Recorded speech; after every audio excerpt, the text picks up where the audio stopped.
বনের বাকি পাখিদের ধরে নিয়ে আসি, সব পাখিকে একসাথে খাবো। এরপর রাক্ষসী বনে তাণ্ডব শুরু করে দেয়। তোরা এখানে চাষ করছিস? তাড়াতাড়ি পালা এখান থেকে, বনে রাক্ষসী এসেছে, পালা। এই বলতেই সেখানে রাক্ষসী চলে আসে।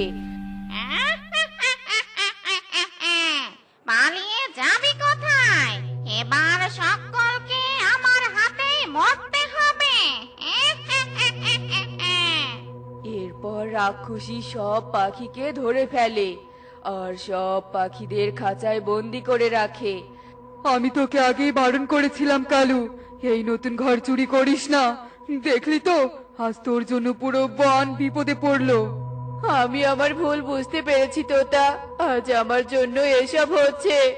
আমার লোভের ফল পুরো বন ভোগ করছে। তবে কি আমাদের সকলকে এভাবে প্রাণে মরতে হবে?